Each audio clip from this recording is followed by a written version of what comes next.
Bagaimana menyiapkan amalan utama yang menjaga keluarga supaya tangguh menghadapi masa-masa yang penuh dengan ujian dan fitnah.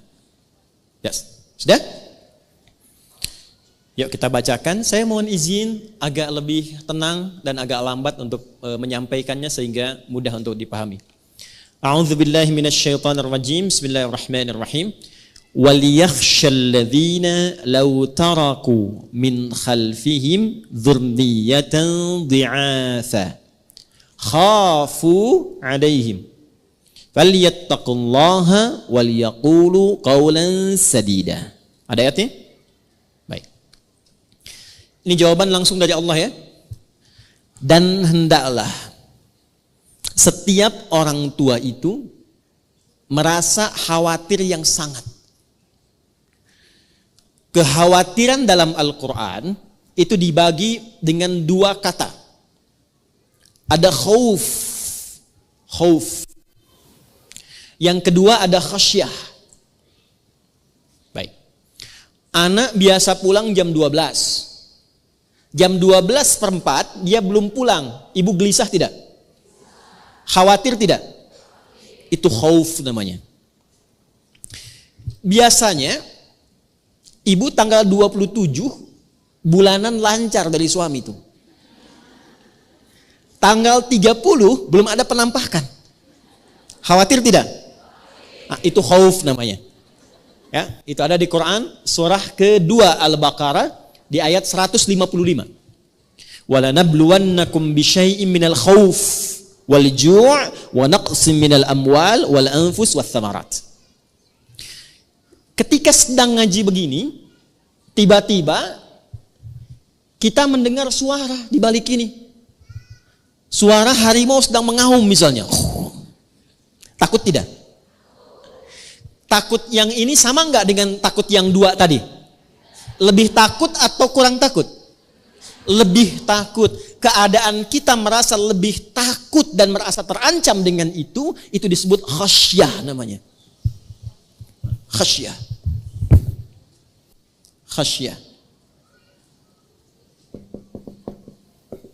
Ya.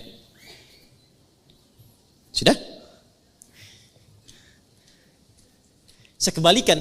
Di dalam Al-Quran, kekhawatiran orang tua itu terhadap anak tidak digambarkan dengan khauf, tapi menggunakan kata khasyah. Seakan-akan gini ayatnya. Hendaklah para ayah dan ibu itu, ayah bunda itu, memiliki kekhawatiran yang sangat. Seperti Anda berada di kandang singa, kandang harimau, terancam dengan sesuatu. Ya, kapan? Lau taraku min khalfihim dzurriyyatan dhi'afa. Kalau Anda melihat anak-anak itu tidak disiapkan sehingga mereka lemah di masa depan. Jadi yang dikhawatirkan itu bukan hartanya, Bu. Ibu nggak usah khawatir kalau harta yang sekarang hanya untuk cukup makan di hari ini, karena besok ibu belum tentu hidup. Ini manusia pada aneh sekarang nih. Ya, kata Nabi itu orang yang punya jatah makan untuk hari ini itu orang kaya. Kan besok belum tentu hidup. Besok itu direncanakan, yang sekarang dijalani. Kenapa Anda khawatir pada yang belum akan dilakukan, tapi yang sedang dikerjakan itu tidak dikhawatirkan? Maka yang terjadi saat ini, perhatikan kalimatnya, perhatikan ayatnya. Jangan pernah kita mengkhawatirkan dalam kehidupan rumah tangga melebihi kekhawatiran terhadap kondisi anak yang lemah. Tuh. Ini saya mohon maaf ya, sekaligus ini pesan saya bagi para ayah, termasuk saya pribadi. Ibu, suami, para ayah itu tugasnya mencari apa? Nafkah. Nafkah itu untuk kemana? Oke, ulang. Para ayah tugasnya mencari apa? Nafkah itu kalau sudah dapat, dibawa kemana? Baik. Sekarang saya tanya balik yang kedua. Di rumah itu anak berharga tidak? Baik. Harta berharga tidak? Berharga mana anak dengan harta? Baik. Tapi kenyataan sekarang kan tidak begitu. Saya ulangi ya. Berharga mana anak dengan harta? Tapi kenyataan sekarang tidak begitu. Coba lihat. Ayah yang bekerja sempat gak kemudian memberikan pendampingan pada anak? Berapa kali telepon anaknya? Berapa kali komunikasi dengan anaknya? Ibu lebih sering interaksi dengan anak atau dengan handphone? Tuh. Ya. Nah itu sekarang dibalik, ayatnya berlaku. Hendaklah para ibu itu merasa khawatir yang sangat pada anaknya, bukan handphonenya. Nih Bu, saya tanya, kalau ada anak ibu bawa handphone ibu yang iPhone 15 itu, terus dibanting oleh ibu di hadapan ibu, dibanting oleh anak ibu di hadapan ibu, ya. Ibu sedang ini main media sosial, anaknya manggil, ibu nggak nengok, dibawa handphonenya oleh anaknya, dibanting di hadapan ibu. Saya tanya, ibu marahin anaknya atau marahin handphonenya?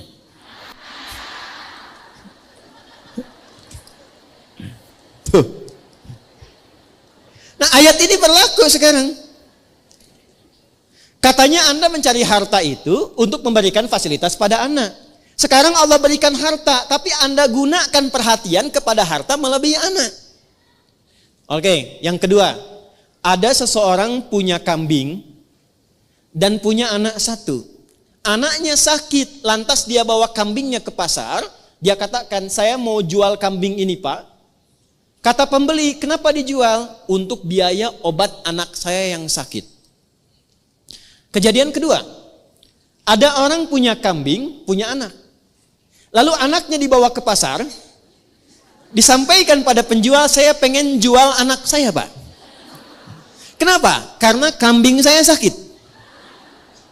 Menurut ibu, yang benar itu yang pertama atau yang kedua? Tapi realitasnya sekarang terjadi berbeda. Perhatikan. Sekarang orang tua lebih memilih untuk menuntaskan pekerjaan sosialnya dibandingkan memberi perhatian pada anaknya. Karena itu kalau ada anak tumbuh dewasa dan abai pada orang tuanya, tolong jangan salahkan mereka dulu, istighfar dulu. Istighfar. Ibu kenal Nabi Ibrahim? Ayo bilang kenal, saya pulang. Anak Nabi Ibrahim yang pertama siapa? Ismail. Saya kasih pertanyaan, kalau benar saya kasih hadiah pertama 100.000 dulu. Ya, daripada pinjam 100 kan, lebih baik ngasih. Dah, Nabi Ibrahim punya anak pertama kan, namanya siapa? Ismail. Ini yang jarang sekarang tahu. Yang tahu langsung angkat tangan saja. Istrinya Nabi Ismail namanya siapa? Ya? Salah. Salah. Salah. Waktu habis. Jawaban yang benar, Bumail.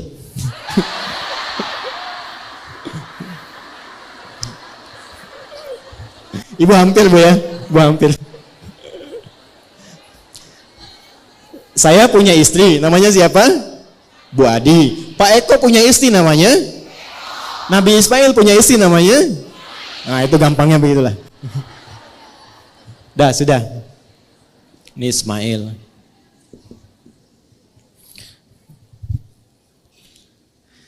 Ayahnya siapa? Ibrahim. Punya istri namanya? Bukan, Siti Hajar kalau yang ini ya. Ibrahim. Dah, sini. Ibrahim tinggal di mana alaihissalam? Di mana? Tepatnya di mana? Ibrahim tinggal di Kanaan di Palestina. Ismail di mana? Di Mekah.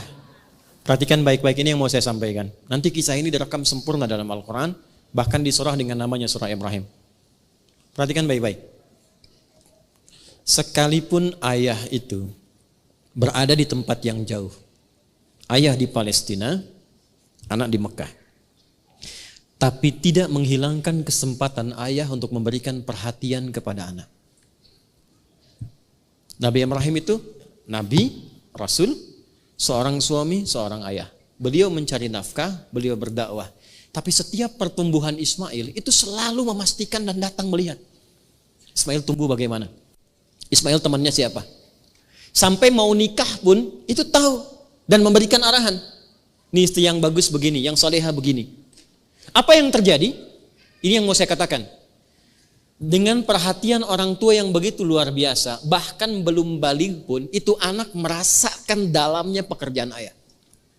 Saat Nabi Ibrahim diperintahkan oleh Allah, tugas meninggikan bangunan Ka'bah, ditinggikan lagi, karena di zaman Nabi Nuh itu hancur kena banjir.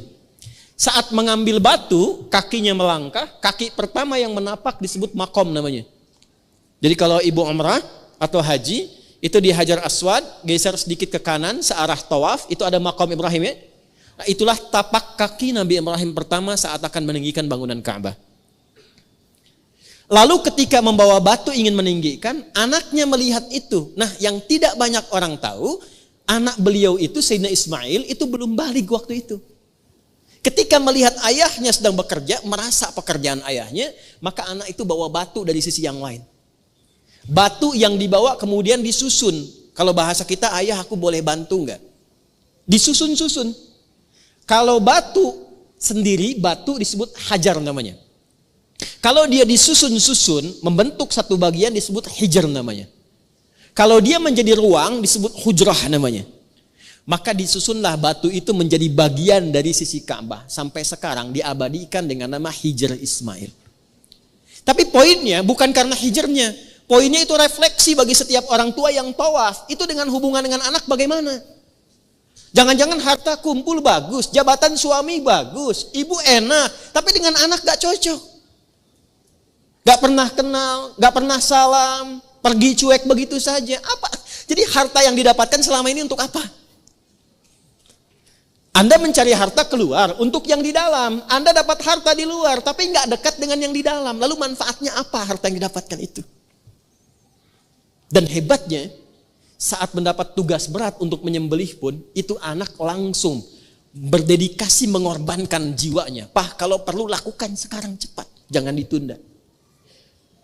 Orang tua yang begitu perhatian pada anak, Anda bukan hanya mendapatkan kasihnya, dia bahkan rela berkorban nyawanya untuk kebahagiaan kedua orang tuanya. Itu yang sekarang tidak nampak dalam kehidupan kita. Ibu kalau lihat anak sakit keras, seakan ingin bertukar ganti kan? Ya Allah, kalau perlu saya saja ada di situ. Sekarang anak melihat orang tua sakit keras. Ya Allah, lebih cepat lebih baik ya Allah. Dah. Yuk kembali ke ayat Quran surah 4 ayat 9. 3. Ada berapa? 3. Wal yakhshal ladzina law taraku. Ini jawab dulu ya supaya enggak melebar kemana mana. Wal yakhshal ladzina law taraku min khalfihim dzurriyyatan dhi'afa. Hendaklah para orang tua merasa khawatir yang sangat bila anak-anak itu lemah menghadapi tantangan zamannya. Lemah dalam hal apa? 3. 1. Lemah imannya.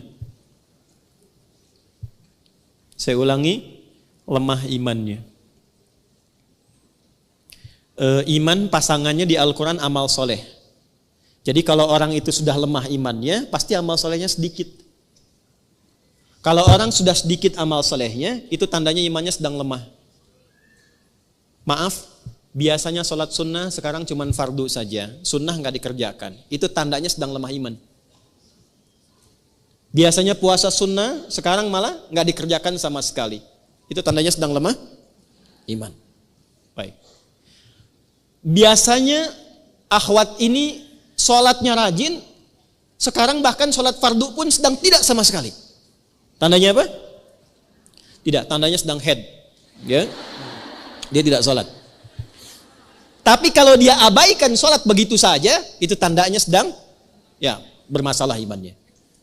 Saya ulangi, akan muncul masa-masa di mana iman seseorang itu, kata Nabi, begitu saking lemahnya, bukan sekarang menurun. Ada yang paginya beriman, sorenya sudah hilang imannya. Yusbihu mu'mina wa yumsi kafira. Subuh masih beriman, sore sudah nggak beriman lagi. Dan itu terjadi dengan cepat sekali.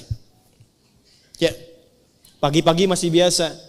Begitu sore ketemu kawannya yang berlawan jenis dan mengatakan aku mencintaimu. Tapi kalau engkau cinta padaku, engkau harus ikut agamaku. Banyak terjadi sekarang? Saya ulangi, banyak terjadi sekarang? Lemah iman. Kalau mau diterima kerja di sini silahkan, tapi harus konsisten dengan jadwalnya, dan jadwalnya dibikin persis di waktu-waktu sholat. Sampai jaga toko pun rela menjaga toko dengan meninggalkan Jumatan. Ada yang begitu? Kalau dipertahankan itu tandanya imannya bermasalah. Baik. Suami ibu dapat pilihan, Pak, ini proyek besar. Bapak ikuti cara kami, Bapak dapat fee 50 miliar. Tapi kalau Bapak bertahan dengan aturan, yang gak dapat Pak, cuman gaji aja 5 juta. Saya tanya, ibu pilih mana? Dapat 50 miliar kehilangan iman, atau mempertahankan iman cuma 5 juta? Gak ada pilihan ketiga, udah gak usah milih, 2 aja itu. Saya tahu pengen 50 miliar dan 5 juta, saya tahu itu. Karena eranya gak milih begitu, cuman 2 pilihannya. Sekarang cuma 2.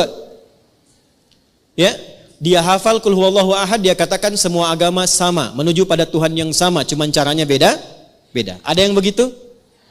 Ada yang nggak kenal dengan masjidnya, dia sholawatan sudah pindah ke tempat ibadah umat lain. Ada yang begitu? Nah, tandanya sudah muncul. Kata Allah, kalau orang tua sudah mendapatkan yang seperti itu eranya, mesti khawatir lebih dalam kepada anaknya dibandingkan dengan masa-masa biasa. Lemah iman. Nanti kita cari solusinya. Orang tuanya jangan ikutan. Sudah eranya begitu, yang dikuatkan bukan imannya. Diberikan fasilitas dunia lagi, handphone ganti lagi, kan? Ya, mobil ganti lagi, motor ganti lagi. Tapi nggak dilihat gimana sholatnya, gimana baca Qurannya. Ya, ibu kalau ada kebakaran sedang melanda dan kita berlindung supaya tidak terjadi demikian. Ini contoh saja. Ada kebakaran terjadi, anak ibu tertidur di kasur.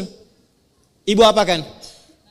Bangunkan. Dan dia mengatakan, nanti aja nggak enak. Ibu paksa dia keluar atau tidak?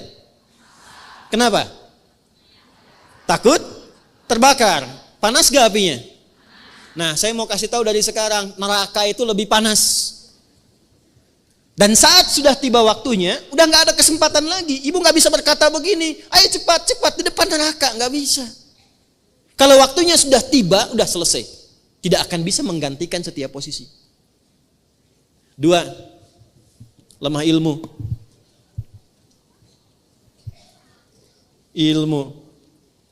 Cepat. 3, lemah harta.